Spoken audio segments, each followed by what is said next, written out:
Welcome back to the What's the Big Idea podcast, the podcast that talks to former affiliates of Big Idea Productions about their lives before, during, and after VeggieTales. We're picking up where we left off as Cindy Kenny details her work at Big Idea Productions and the multiple other gigs she's done over the years. Let's not waste any more time and dive into the career of Cindy Kenny. Well, that was a fun book, but that wasn't the first one. We started a little bit before Jonah came out. Oh, no, I take that back. I guess, that's right. Jonah was concurrent with the other books we did at that time. That's what it was. So you're right. And, Jonah was just a fun movie. The Pirates Who Don't Do Anything is probably, big veggie fan favorite, because they're just funny. But when it came to writing the books, that's when I learned really how particular Phil was. Because I didn't think I'd be done, and then somebody showed me him and go, So it was interesting. So I would really put a lot of time and thought, and it's so funny. I think one of the books that were probably the most difficult to do, and people are always amazed by this, we had these board books made out of the shapes of Bob, Larry, Laura, and Junior, and they're very short, very, very short little books, probably 10 pages maybe, a lot of art.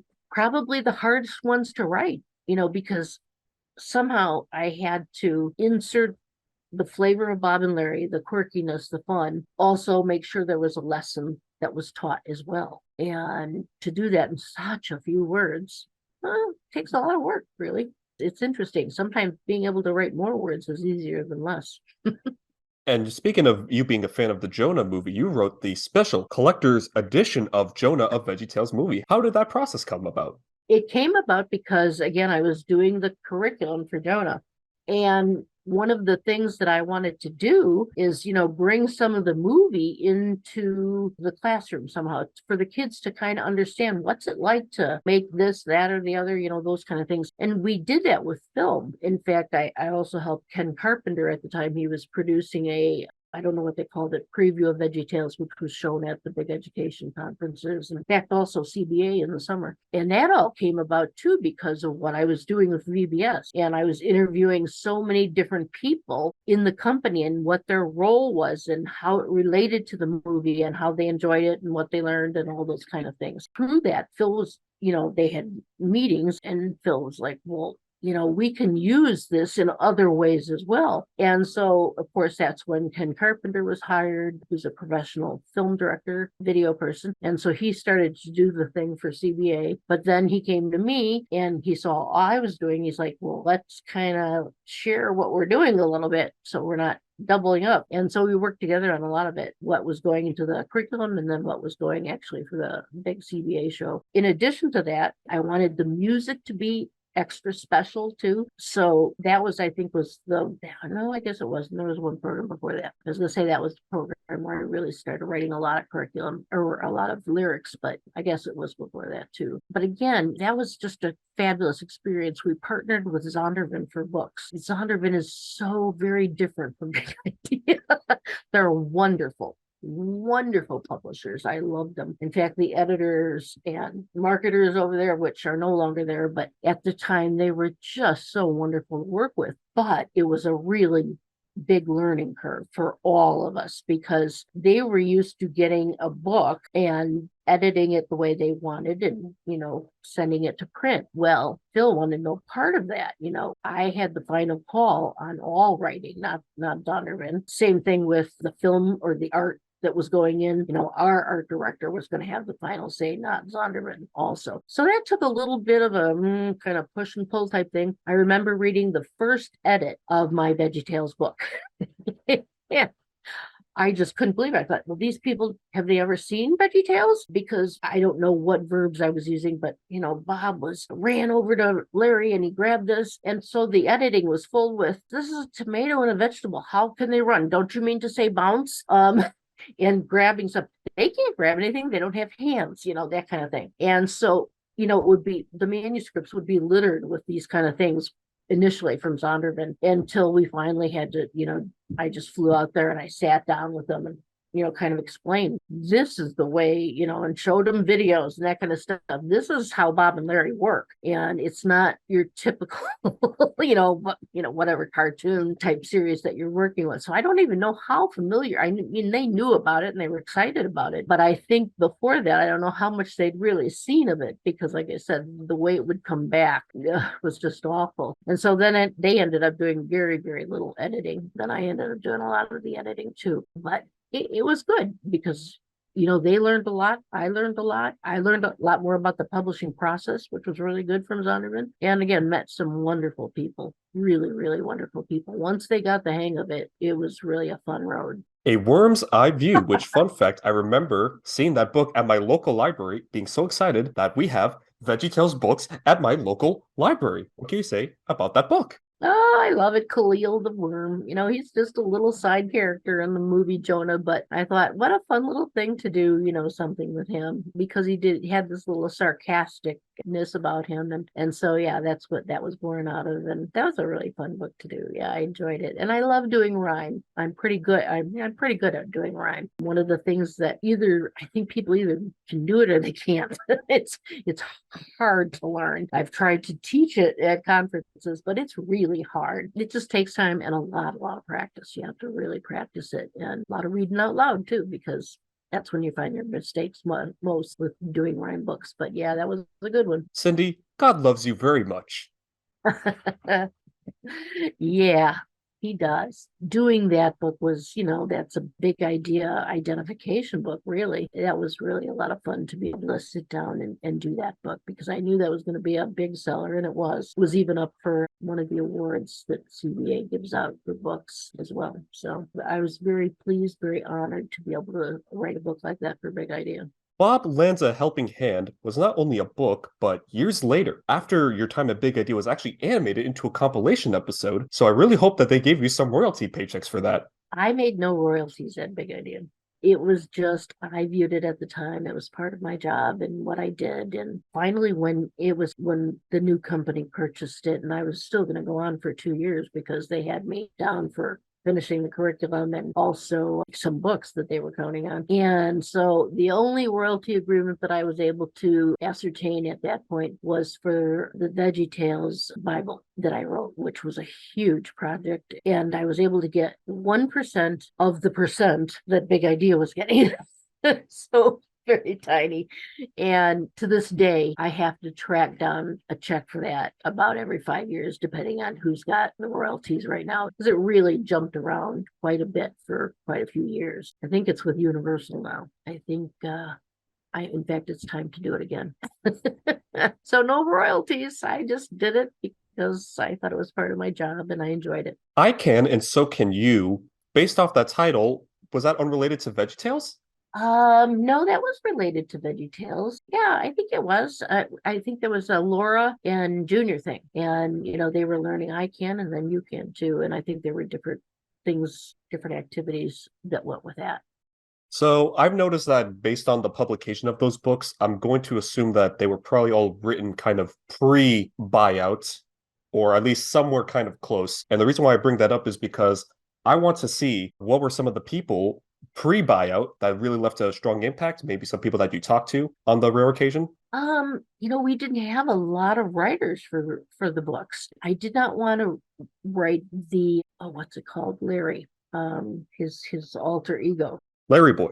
Larry Boy, thank you. We did some chapter books with Larry Boy. I thought that was probably more sophisticated. We could reach the older kids with those. And I think we did 6, maybe 8 chapter books of Larry Boy. And working with some of those authors was really a lot of fun because I did get some really good children's authors to do that. I learned a lot because I was editing those books. And as they came in, one of the big things that I could bring to it was more of the veggie magic. This is the way it should be with Bob and Larry. They don't do this, that, and the other. And make sure it's, got that Bob and Larry humor in it at all times as well. And at that point, I think Phil was so busy that at that point, he had just left the publishing pretty much to me at that point. Not that he wouldn't see things, but I think he was finally at a trust level where, he's like, okay, publishing can go do their thing. And that's kind of what we did. So mostly with the Larry Boyd books, I had an outside writer. I also brought in, one of the Vacation Bible School gals wrote one. My assistant wrote one, Larry Lights the Way, Linda Bradehoff, who since passed away, one of my best friends. We just had a lot of books, but like I said, I can't say that there's one that really had an impact on me as far as the writers, because again, they're working wherever they are, in the United States, and I'm here in Chicago, and it's not like with those people that I had a lot of personal contact with, so that would be difficult. It was mostly just teaching them how to do Bob and Larry style. And on to Bob and Larry's Silly Slides. Oh, now that was a really good one. I was the one person that invented that on the marketplace, and it came out of a Sunday school curriculum activity. I did this little activity with the kids that you could pull it out, see something different. And we were looking for what could we do that would be kind of different. I showed them this project. I said, can we do this in a book? Would it be, cost prohibitive? And Zondervan took a look and they said, no, I think we can make it work. And so I wrote that, which was really a lot of fun, because then right after it came out, the year after, all of a sudden we saw more like that, a couple more books here. Oh, here's one, which was kind of funny. So that's kind of neat. That was a fun book to do too. And kids to this day, I still have, I with my grandchild and, nieces and nephews and stuff, they come and they're always the first time when they look at, how is it doing that? It's like kids love it. And how do you do it again? Because unlike your previous curriculums, which were all Vacation Bible School summertime, Veggie Connections was 52 weeks, a full year's worth of content. Just how? Yeah, it was a full year. We decided, that some churches, were asking for more all the time. And we're like, well, we just do VBS. And finally, we partnered with who was at the time and Integrity Publishers to do that curriculum. And not only did I end up organizing that curriculum, but there were 3 really big books that I wrote to go with them. The VeggieTales Bible, or not the Bible, the dictionary, the Atlapedia, which was kind of atlas and encyclopedia kind of combined into VeggieTales. There's one more. I don't know, but kind of along the lines of learning facts through the Bible kind of things, but putting it in a really fun way, that kind of thing. Those 3 books all came out of that, and they were all, I don't know if they came in the actual curriculum or if you had to buy them separate. I don't remember that. I don't remember which it was. I think you probably got one of each in the package itself. And then we also did a little tiny booklet with Bob and Larry too for that curriculum, and it sold in packages of 10 that to try and get it so that the kids had at least a little tiny take-home book of Bob and Larry. I think it was Good News Clues or something like that we did, and it went with the curriculum. So that was a nice book. I got to write that too. And noticing how it switched from Zondervan to Integrity, was there any big difference in working with a different publishing company, or was it mostly the same?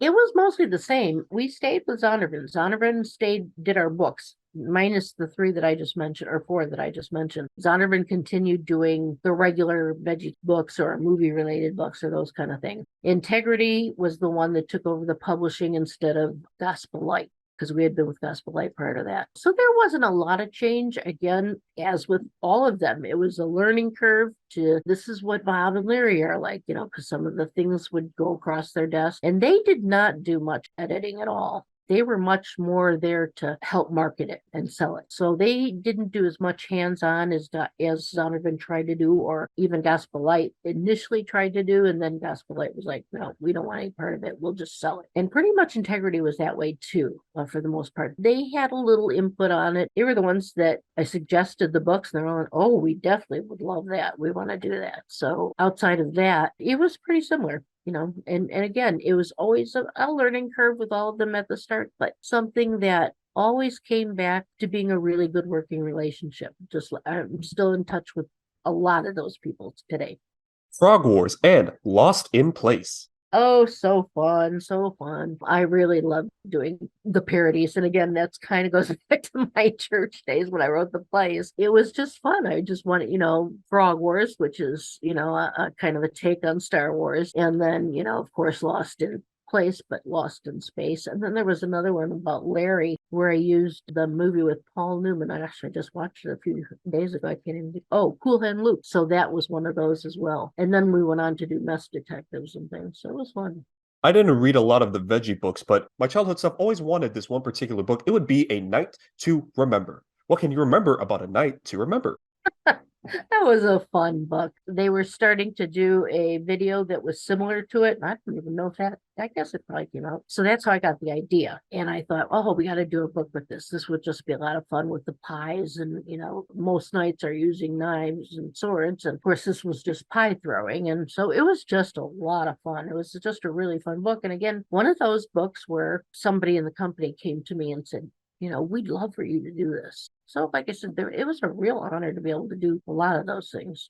One of the things that is my favorite aspect of the veggie books, but that one in particular, was that I guess it was more on the artist who did that book, but they brought in a lot of older VeggieTales characters that you don't really see in the videos. Like there was the Pickles, the giant Pickles, that was Goliath. They saw the penguins from Toy Save Christmas and the Peach and all sorts of other these characters. Was that just the artist having some fun, or did you have any say on that? Oh, yeah, I had say on that. Some things I would say, this is the kind of art I want. And then other times, because the art department was fabulous. They were so good. A lot of times I could just leave it to them, and they would bring in things similar to that. Oh, my goodness, this is wonderful for the book. This is just, it's so much more fun now, and that kind of thing. It was a great team. It was just a small team, but it was a great team. Really, really good folks, and just fun to work with, and really knew how to do the work. Another book that I really wish that I had as a kid, VeggieTales Bible Storybook. That was the one that I really loved, my little 1% of a percent. It was just a joy to do that. That was one of the things Scotty May said, you probably don't want to do that because it might be too much of a confusion for kids to really see the Bible and VeggieTales all in one. And she just wasn't sure if she was comfortable with that. And so we actually stayed away from it because Zondervan, as soon as we partnered with them, immediately they wanted to do that. And so that took place a couple of years down the line. Finally, we decided we would do it, but what we did is we put in like a veggie version of the story, and then we had the actual Bible version in the story. And that was something that, Scotty, who was often an advisor for the films as well, she was much more comfortable with that. She said, okay, well, it's kind of separate here where they're having fun with the story, but they're teaching the lesson. But now let's look how it comes out when God teaches it in the Bible. Yeah, these next two, I don't know if I should really kind of dwell on them because it looks like they're part of the Veggie Connections. It was Bible Mania and the Bible Atlopedia. Yeah, those were those big books that I was telling you about in the Bible dictionary as well. Again, big books, a lot of work. But I learned so much doing them. If you're going to do an atlas and encyclopedia for kids, and it was a big book, really searching down, facts that weren't real common is what I wanted to be able to come out with so the kids could actually learn something. So that was really a lot of fun to do and be able to write things like that. The dictionary, which was also a lot of fun. They were just great. They were great books. Unfortunately, after they came out, Integrity, I think, dissolved or became part of Tommy Nelson or something along those lines. I'm not sure exactly how that worked, but Integrity kind of disappeared at that point. When that happened, the marketing then for the books went because it was a new company that was working on, and they weren't, in charge of any of that kind of stuff. So they didn't care about it as much either, even though they became, I think, the new owners of it. Yeah, I'm pretty sure it went back to Tommy Nelson. And so all they did is try and sell off the inventory that we already had, which was a little disappointing to all of us because that was the time when we would have might have taken it over, except that was when Big Idea began having financial problems. We couldn't. So unfortunately, those books didn't get much marketing help at all. And if I'm not mistaken, it seems like these are the last two Big Idea books that we're approaching. Snooze Brothers and Cool Hand Cuke. That's the one based on the Paul Newman movie. They were just fun to do. You'd sit down, and I had this little tiny corner. My office was like in this little tiny corner of the company. People would always be laughing because I'd be talking to myself in the corner. Again, trying to bring out that Bob and Larry personality as best I could. And then, of course, when you're rhyming too, you have to do it out loud. So people are always like looking back at me. She's in there talking to me. It's kind of funny, but they kind of knew what I was doing too. So now because that was the end of VeggieTales, or at least your time with VeggieTales, the big question is why? Why'd you leave? Well, my contract was over. I had a 2-year contract. The company that owned VeggieTales at the time was also starting to not do well. They were based out of Europe somewhere, I believe. They couldn't take on any more books at the time or any more curriculum. I mean, that was just something they're like, this is too much for us. We're not going to do it. At that point, being that that's what I did, my job was over. And then it finally went to a few other places. And then when they started doing books again, I was already involved in other projects and couldn't do it. So. And one of those jobs that you took after Big Idea was being the publishing director for Exclaim Entertainment. Now, most people, I would assume, do not really know what Exclaim Entertainment is. So what was that company? They're actually a division of Real FX out in Texas. The owners were the creators of Barney the dinosaur, and they wanted to take what they learned through Barney, doing Barney through the years, but they wanted to take it to the church, in a church way. So they created Boz the Bear. It was fun. It was not the quirkiness that Big Idea had with a lot of things, but we tried to make it fun. And at the time when they brought me on board, they had already hired a couple of writers. And so I got to work with these really good writers, and they had designers in place, which was really good. And, it was a very easy job in comparison to what I was doing at Big Idea, I have to admit. It was difficult in that they had not done books before, so I was kind of, doing the training again all over the place. But it was a really good experience. And again, the creators were just really good guys. Unfortunately, though, they Exclaim dissolved. I was the last working employee for Exclaim. Even the owners were done 2 months prior to me. And that's only because I was in the middle of a project with David C. Cook, which was actually, it was something, 2 different products that we created that could be for the home or sold at church. They were just fun little things. And we did 3 really, really big books of Boz the Bear for preschoolers, but it was more for preschoolers, kind of 4 and 5-year-olds. That was a fun book to write. I wrote one and I half wrote another one. They were just really, really a lot of fun. And that was a part of it, though, is just kind of organized because they'd never done publishing before. So that's what they brought me in to do. And it was too bad that financially things didn't work out for them. And they didn't get a buyer or anything like that. In fact, one of the owners called me, I don't know, last year sometime, said, we're thinking about maybe getting it started again. And so we tossed around some ideas, but then I've been watching and I hadn't heard nothing and I haven't seen anything. So I don't know if that ever came to fruition or not. But Boz the Bear was a really fun character. They had stuffed animals. In fact, they sent to my house a bear, probably almost the size of me. It was this huge green bear. And needless to say, all the kids we've had at our house have had a great deal of fun with Boz the Bear because he's huge. A lot of fun. Sits right in my office. Boz the Bear was interesting because I remember being a kid. I was like 6, 7 years old. For me, kind of slowly keeping a tiny pulse on like Christian Kids Entertainment, it was like Boz the Bear was maybe big for like a year or two and then he suddenly disappeared. So I guess that explains as to what happened to Boz the Bear. So I guess we'll temporarily retitle the podcast. What's the Boz the Bear, I guess, or something. Yeah, that was, it was really too bad. It was really too bad because it was really, I thought, a really nice property. They were trying to do really good things with it. But when the money's out, I guess. And speaking of kids' properties, that was when you started writing a little brief series known as the Precious Girls Club, which I remember because of the DVD. What can you tell us about the Precious Girls Club?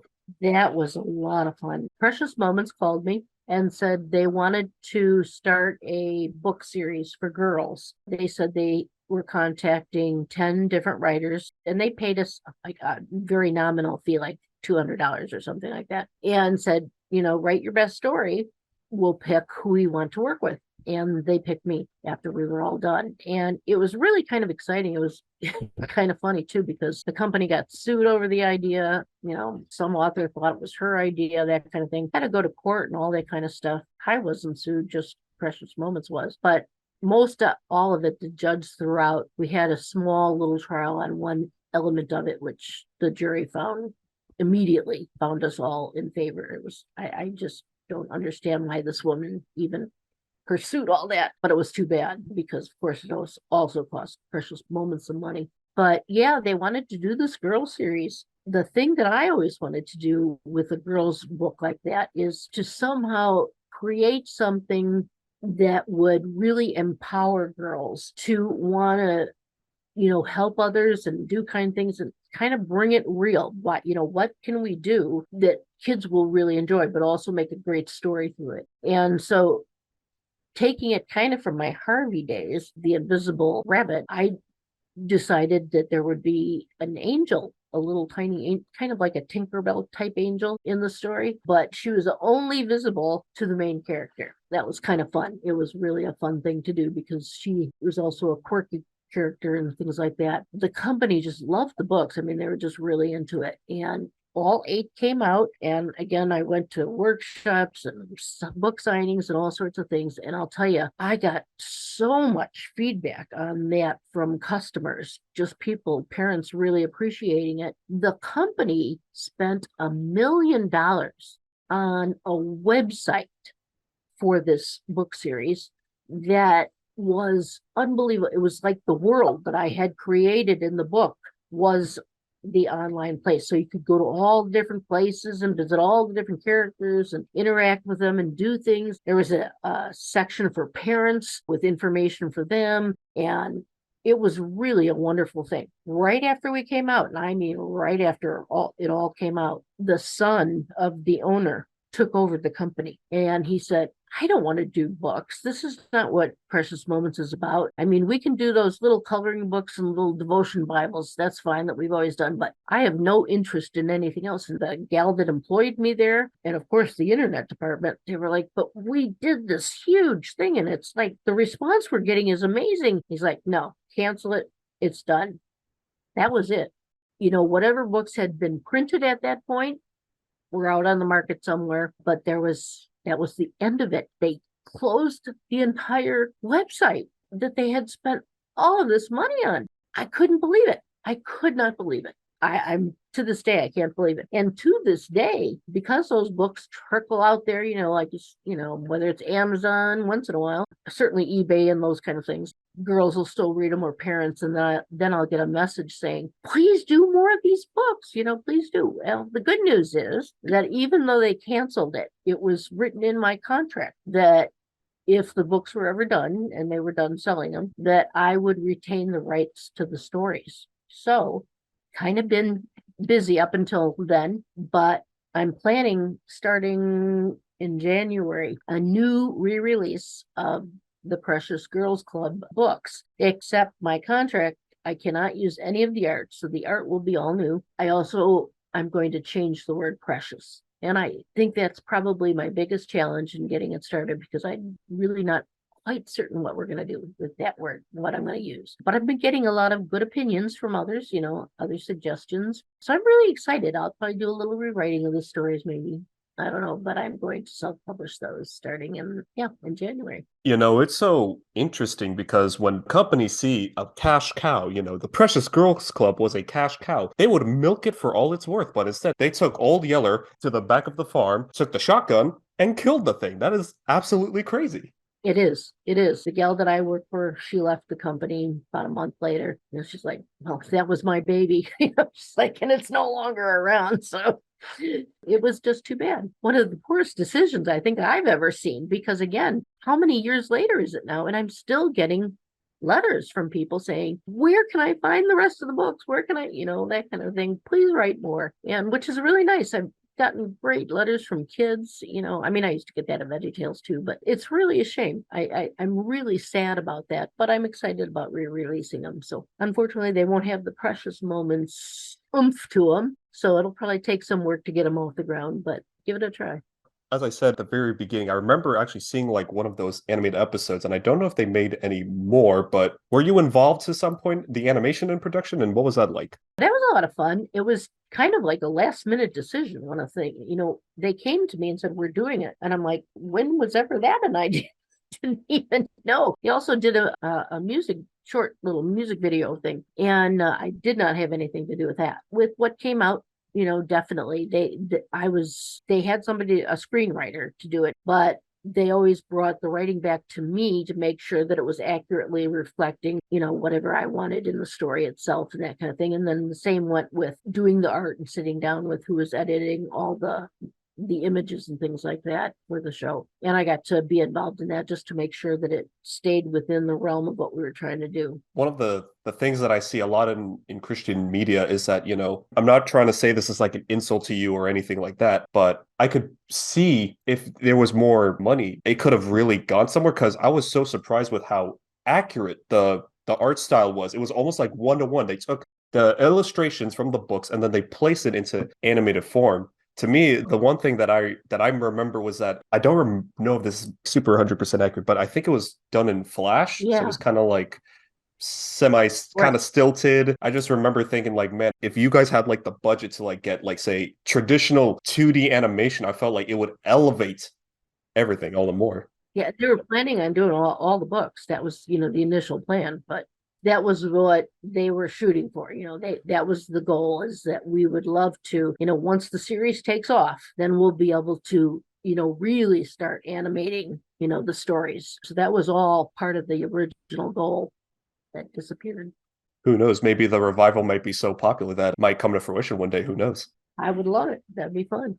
It would be a lot of fun. We'll see. It's amazing. I'm working with a lot of people. I'm doing a lot of ghostwriting right now. Of course, a lot of it gets self-published, not all of it, but a lot of it. And so it's been interesting to see how that all comes together as well. And, some of the self-published books are doing amazingly well, and some of them get picked up by publishers too. So, publishers are keeping an eye on what's going on and what's big in self-publishing. And apparently, it seems that you weren't done with VeggieTales just yet, because you wrote the personalized books Jellyfish Jam and Island of Carabines. Yeah. Which I just realized that was a genius pun right there. But what about those personalization books?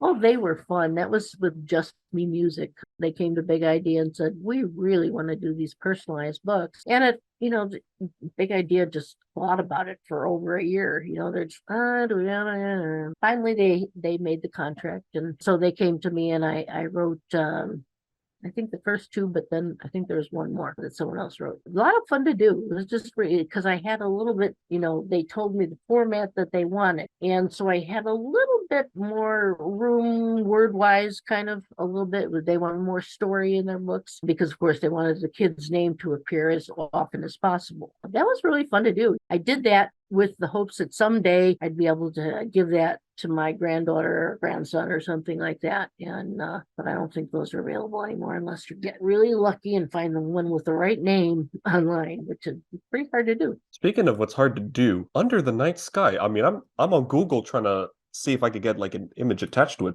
Doesn't seem like I could find it anywhere. What was that? Those were my fiction stories. After I left Big Idea, I just started writing for myself again. I just wanted to write some stories. I'm someone who I like a good mystery and suspense and that kind of thing. So I did about 5 or 6 self-published books at the time. But then once I started ghostwriting, it was like I really couldn't keep up with the marketing for them. So I thought, well, I'm going to probably take them off right now and then give it another big push at some time. So that's kind of in my self-publishing mode now again too. First, I want to do the Precious Girls books. Then I would like to reintroduce my fiction books that I had done. My Read and Rhyme Bible Storybook. Bible with rhyming equals success, I'm assuming. That was something that Tyndale came to us about. I had a good friend, Crystal Bowman, who's the co-writer of the book, and we sat down and they said, is that possible? You guys think you could do it? And so Crystal and I played with it a little bit for a couple months, and we went back to them with the idea for the book, which they loved. So yeah, we just split the stories down the middle, and then we would trade. Each one would look at the other and comment and put in little critiques and stuff like that. And then we came out with what you see. And that was a really fun project to work on. It was just a way to take Bible stories and try and liven them up and, get kids interested on a basic level because they rhyme. And then we also put, there's like little things that we have in the book too about learning a certain word, like if there was a word in there that they hadn't heard before and that kind of thing. So we were trying to really, make it something that parents or even like Christian school teachers could use in their classroom. One of the things I don't like, and I hate to say this, but I don't like the artwork. And I think that's one of the things that has hurt our sales too. I think it's just the artwork is more for an older audience as opposed to where the story is. I don't know. That's just my thought. I shared it with Crystal and she said, yeah, I can see where you might be right, but again, Zondervan loved this artist and they ran with it. So that's what we have. Shots have been fired. Now I'm just having too much fun. But right when you think that you can only write for girls, you write a Warrior Prince for God curriculum.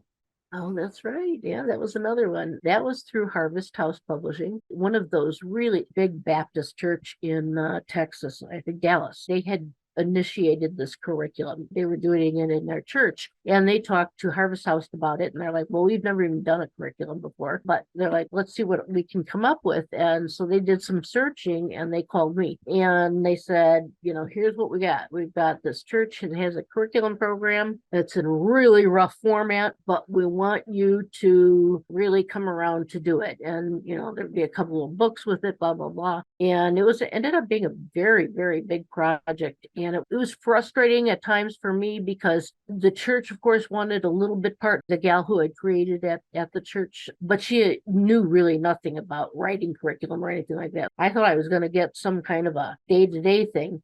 And instead, all I got was an overall idea. And I'm like, okay.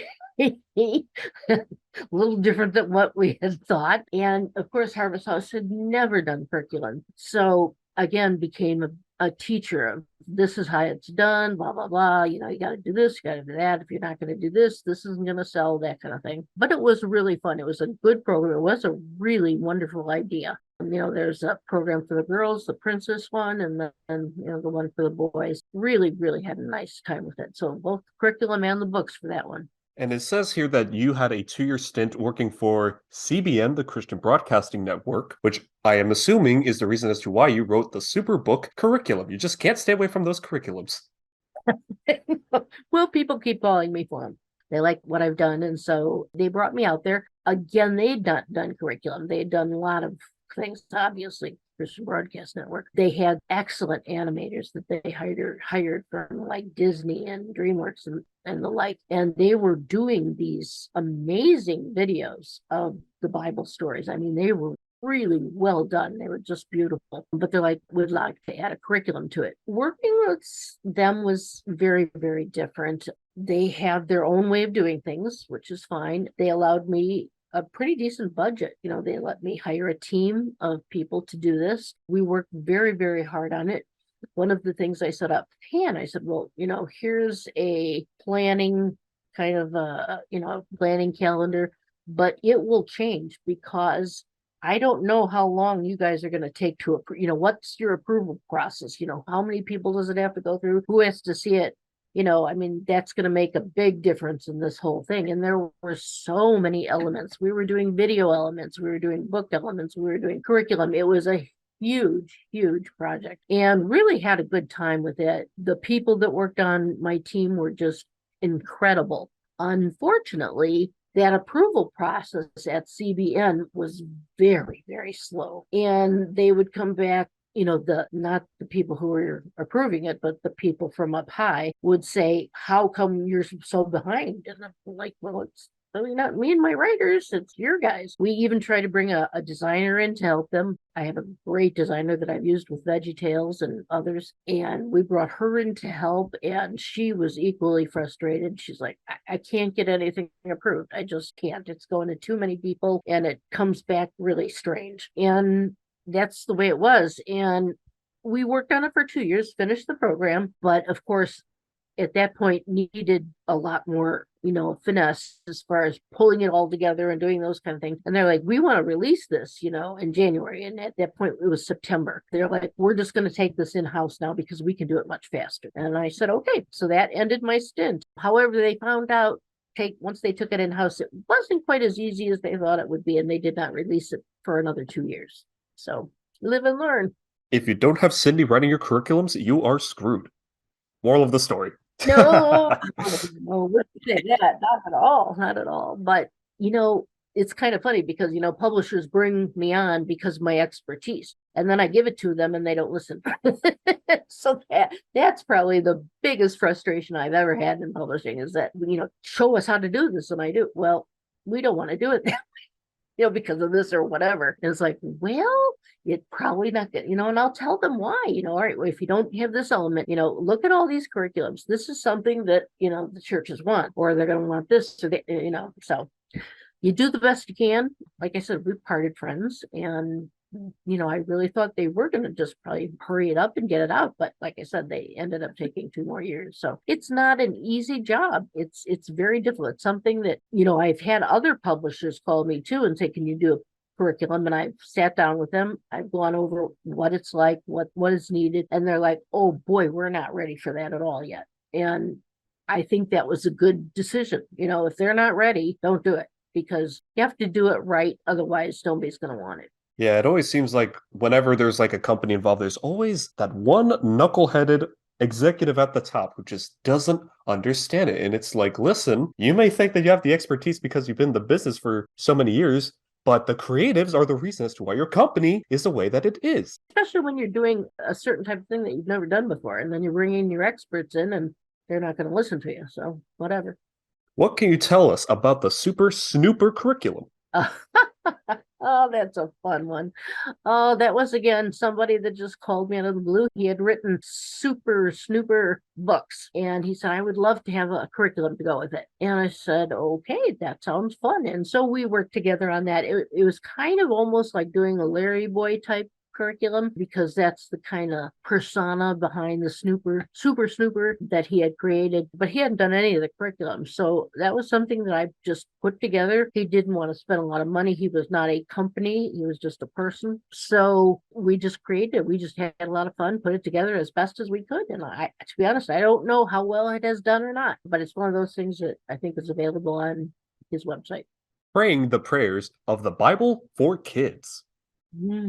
That was another call I got from a publisher. The name escapes me. I apologize. He wrote this book for grownups, which was really, really good. The publisher loved it. But they said, we now want to do a kid's version, but this guy is not a kid's writer at all. And so we need you to come in and kind of show him the ropes, or kind of take over the project and let him kind of oversee make sure his elements of the project are in there. And we worked really well together. He was a super, super guy. We didn't have any problems. We just worked really well together, and he left a lot of it to me, because he's like, yeah, this is not my thing. I'll just let you know, how to, weave in what he had done with the adult book, which we did. And it got done, and it was, came out pretty good.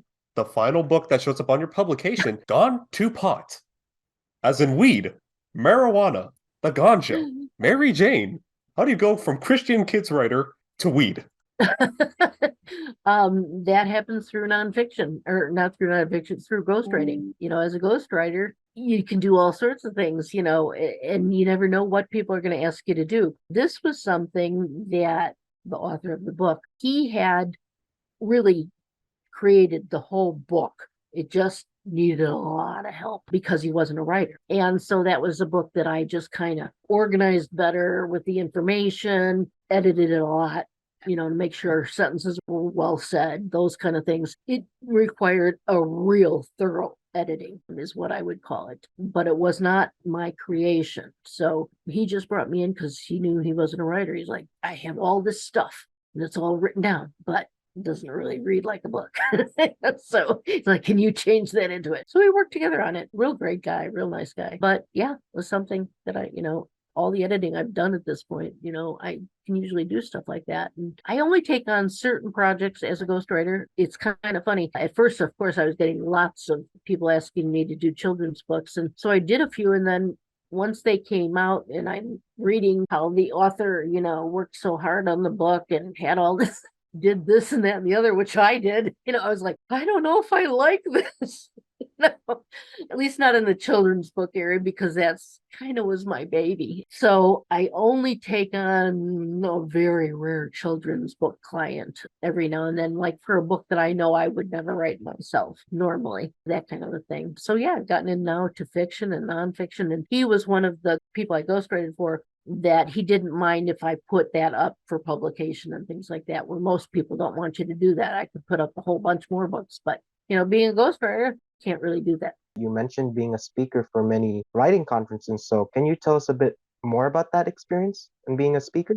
Oh, sure. I really enjoyed that.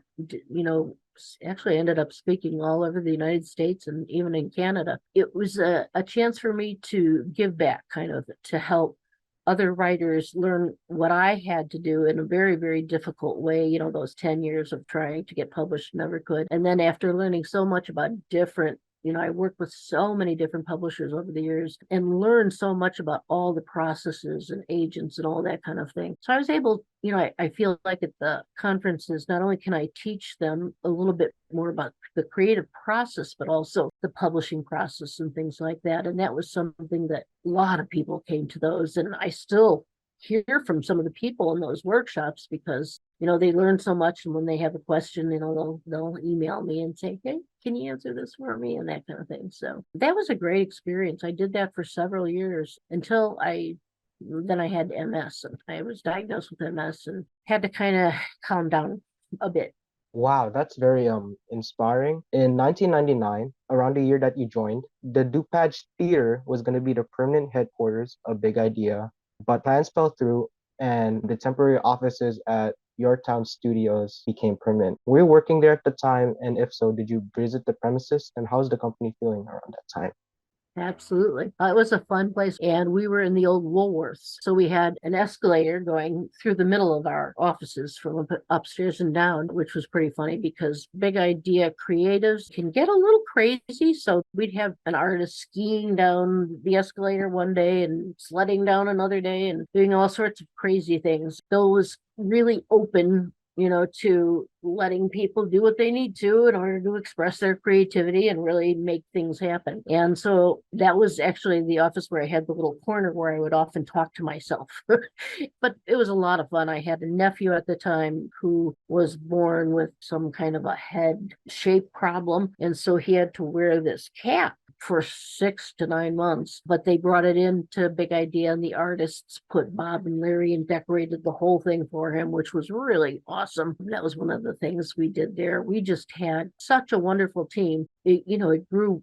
I started when they were in the Chicago office downtown, which was very small. Not that I worked out of it, but I would go there for meetings initially. Then when they moved to Yorktown, that was when it was a big move because they were hiring a lot of people. So yeah, at that point, and again, once the VBS came out, then the product just kept growing and growing. All of a sudden, a lot of people think it came out and it was an instant success, and it wasn't. The first couple of years were really pretty low sales. So that's why they were really working hard on how we're going to get this out to the world and, that people know about it. Because even if a bookstore is showing it on a television screen, most people would look by and just see something like a Bob and Larry bouncing around. And they're just in a store setting when so much else was going on. Rarely did that attract the attention. So it was really hard to kind of educate the audience and, how do you let them know about Big Idea? But yeah, that was a time they were doing very, very well. And we had a lot of fun and great meetings and really worked together for a company that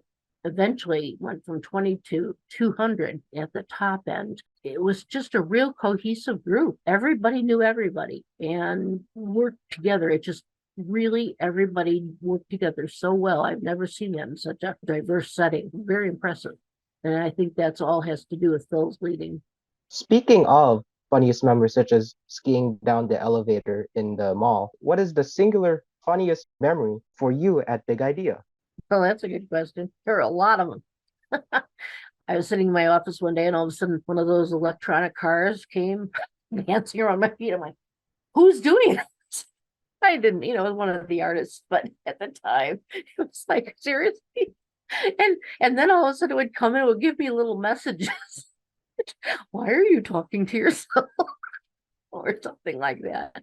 That was a lot of fun. They would have dart wars, and all of a sudden, my sister and I see all these styrofoam little darts flying over all over to us in the office. And there was always something funny happening. The way people, we had cubicles for the most part in there. The way people decorated their, whether it was an office or a cubicle, was just really fun to see how they collected so many of the little things like little toys that McDonald's gives out. And, people would have shelves of these things that they were just, collectors of and things like that. And especially the folks that had come from Disney, they had, their Disney collections and things like that too. There was always something funny happening. It just seemed like, you could never go there and just go home and say, oh, what a boring day. So there's always something. One of the employees one day wore his pajamas to work. One of the guys said, that's a different kind of an outfit. He goes, it's my pajamas. It's what I'm most comfortable in.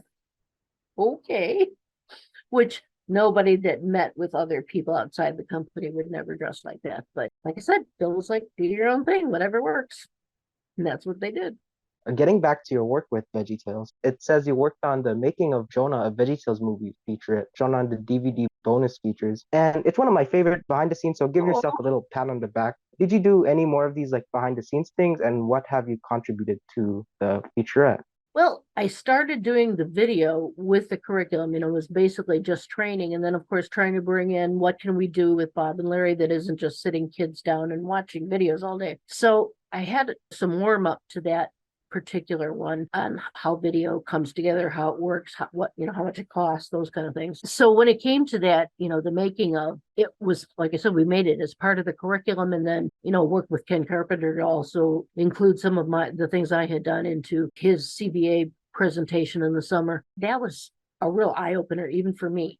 I mean, I knew obviously some of what everybody was doing, but not to the depth that I learned. And then it was such an honor because half of the book is the rewriting of the movie in a storybook form. And I thought Phil would want to do that. And, he didn't. And he trusted me with that. And that was a lot for me. That meant a great deal. Yeah, that meant a great deal to me. I thought that was really pretty incredible. And then, like I said, to be able to truly just show everybody this is what we do, this is the behind the scenes of VeggieTales and how things come together. It was a lot of fun. It was just that was a book that I really enjoyed doing. It's always interesting to hear the experiences of ex-Big ID employees and where they are today. I'd like to give a big thanks to Cindy Kenny for sharing her amazing stories and for her time. I'd also like to thank my co-host Reziel for taking part in this interview and for all of his research. And until next time, we'll see you on the next What's the Big Idea podcast.